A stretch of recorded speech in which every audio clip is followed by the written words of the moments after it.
So if we were an automobile, I think a comp plan would be the navigation system, right? So it's like the GPS system. It makes sure that we're staying on the right road. We don't veer off down some alley. We generally have a direction. That's the comp plan. If we were an automobile, what the comp plan would not be is the acceleration system or the braking system. Okay, that's what so I think we're spending a lot of time talking about Met Council's projections when the real important part of this comp plan is where is the direction we're going? What is the community we want to be? It is really hard as a city council for us to control the population, short of saying, we're not going to allow any more housing to be built, or we're going to allow this type. And I get it. That's part of this conversation. But the reality is, we haven't actually increased the densities that much over the previous comp plan. Every small area plan we did was a marginal, moderate kind of approach. So why is the Met Council projecting 63,600 people, and does that matter? One of the things that's missing in all this is a bigger context, a greater context. It's not that they're just sitting there and saying, hey, Edina, we want you to grow. The reality is, and we've known this, when I say we, long before I was ever on a city council, if you talk to demographers, you go to any presentation for the last 18 years, they've been talking about this wave of growth that's going to happen in this metropolitan region. The actual number in the 2040 plan was very consistent with what I heard 12, 14 years ago. So we're going to have 888,000 more people in this metropolitan area than we had in 2017 when they wrote that plan. And that's not that we're out there, that's just a fact, right? And it's not just this region. 80% of Americans live in urban areas. That's a huge difference from, many decades ago. We're an urban society now. So what they're really projecting is that 1.3% of those people that are going to come here between now and 2040 are going to probably end up in Edina. If you think about the whole region, that's not a crazy kind of estimate. It sort of makes sense. It almost looks like they're a little light if you look at just our area compared to the rest.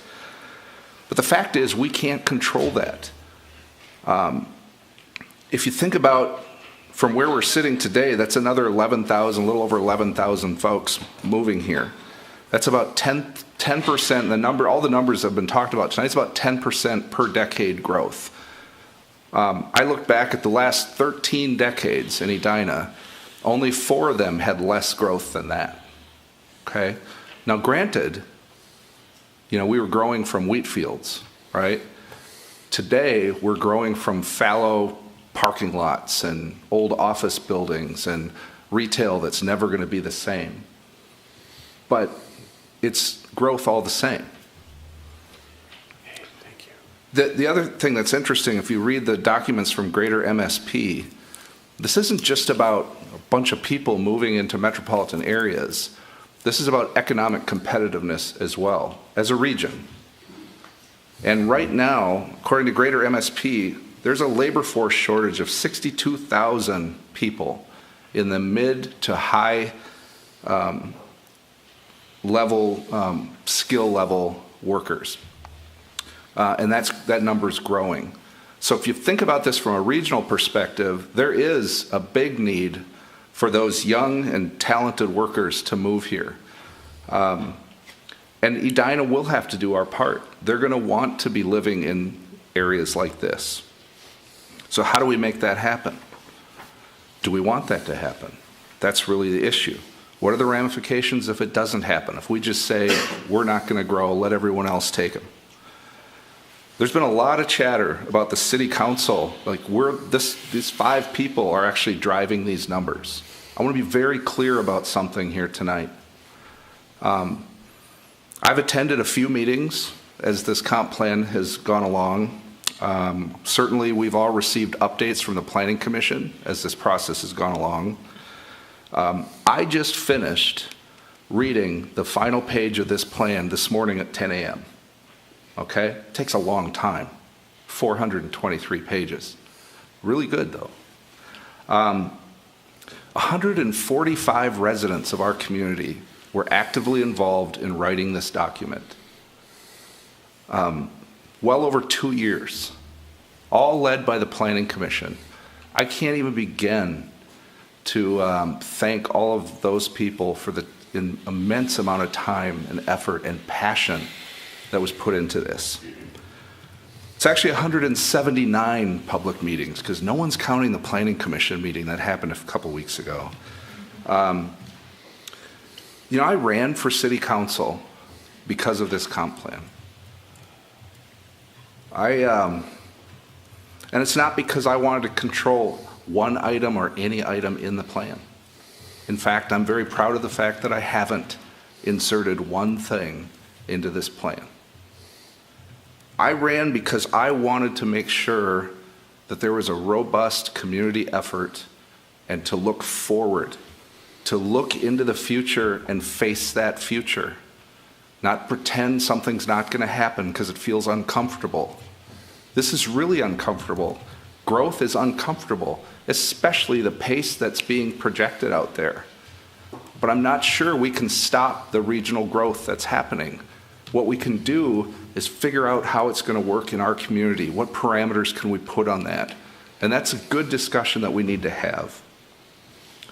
So the only thing I did ask of this comp plan was that there was a kickoff meeting that was focused on the really big picture, that we don't just dive into compartmentalized planning, that we think about the whole. And the other thing I asked is that we have a midpoint check-in where all those 145 people and all those commissions get into one room and share with each other what they're working on. And those two things happened, and it was great. So thank you for making that happen. My only two requests. So my question is, what happens if we just say, no, let's not change, forget it, let's just stay the same? Well, we have a real life example we can actually look to. And it's actually the real reason that I ran for city council, because I was on that planning commission 10 years ago. I helped write it. I helped do what all of you were doing. And then it got right here to this very night. And here's the document right here. And it was obliterated by the city council that night.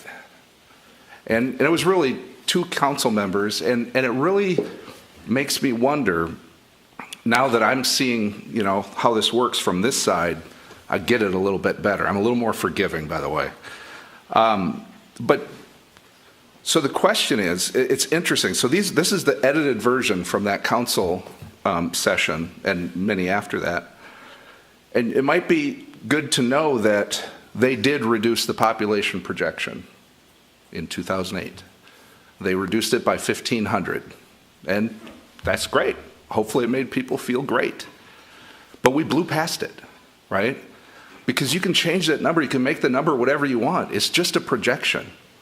It doesn't define what really is going to happen. So by pretending it wasn't going to happen, didn't stop it. The other thing that happened is that there was a really great housing chapter that had some really forward-thinking ideas about how we were going to deal with affordable housing in this community. It was a problem 10 years ago, 20 years ago. Not as much of a problem as it is today. So it was taken out. A lot of it was taken out. Much of it. Where are we with affordable housing today? Did it help to just pretend it wasn't an issue? I don't think so. Cahill Gardens was a big part of that plan. Understanding that our industrial area was going to change dramatically, we needed to have a plan for it. It was wiped out. What's happening in our industrial park? Tenants are leaving, things are changing, we're getting pressure, and we don't have the answers right now. Land use, height, and density, much of it was taken out. Where do you think the stress has been in the last 10 years? It's because we don't have a real plan. We didn't have an agreed upon plan for those areas that are abutting our single family neighborhoods, and it's where a lot of the tension has been. So I would argue without the navigation system in place, there's a lot more stress for all of us. This is hard, but we are so much better off facing it, figuring out together how we're going to deal with what's coming than just saying, I don't like the number, make it go away. Because it won't go away. We're better off figuring out how to deal with it. So we have this really unique opportunity, and those 145 people have dialed into it very well. So 10 years ago, we talked about these areas of change. This planning commission has just tackled it. They've done all these small area plans, and we're in a much better place because now we have an idea about how these areas are going to work. We have areas like Southdale and Pentagon Park and Cahill, which, yes, they can actually take more people. And I would argue that they will be better for it. Large areas that can be more vibrant, more connected, sustainable, housing choices, employment, new parks, all of those things can happen, and they all happen when you have higher densities. They don't happen when you have to drive there. I mean, Saturday I actually had to go get a haircut over at 6800, and I live probably 20 minutes away in the Cornelia neighborhood. And for some reason, we didn't have a car. I had to walk. Can you imagine? And 20-minute walk, and I'm thinking about this comp plan the whole way. I'm thinking, wow, there's almost like 70% sidewalks now. A few years ago it was only in probably the 25%. What would happen if this area actually developed to the point where people would think walking first? Or, transit that actually is possible when you have more people. So we have this idea that we can have the single family neighborhoods that we so desire and still meet these growth opportunities and make parts of our community even more amazing. The Southdale area, with more people living in it and less big parking lots and people driving around, is going to be a better place. So the last thing I will say, and this is just sort of my review of the document, again, it's in a good spot. I really like where it's at. We do need to do, the touch up, the final edits to make it seem like it's more consistent, but that's just, hardly worth even talking about. Probably the most important thing I saw is that Bob Stewart's name is not in the credits. It's got to be in the credits because he was on the council for a good chunk of this as well. And I would just say that there are a lot of great parts of this plan, but the arts and culture chapter just was a home run in my book. It's the first time arts and culture has been in comp plan. I don't know if it's in anyone's comp plan, but if you read that chapter, they really got it. They talked about, they intertwined all of these issues that are in all of the other chapters and somehow folded it together and were inspiring about how change is going to happen. And by anchoring ourselves in our own art and culture, it helps us actually manage the things that will change in the future. It was really well done. The only other thing I'd say is on the implementation, couldn't agree more. We got to focus on this housing task force, understand what we've got, understand what we could have, and it's really an extension of all of this stuff that we're talking about. And then I just want to say, I'm going to be pushing very hard for the Cahill Industrial Park study. It's mentioned in this plan, it's talked about, and even tonight, we've got a regional trail that they're trying to align through an area where we don't even have a plan for the area. We should get that done so we make sure that regional trail is exactly where we want it. And with that, I'm definitely ready to send this out to our neighbors, and the job's not done, and we still have to get to December, and we still have to work on a few things, but I'm happy with where we're at.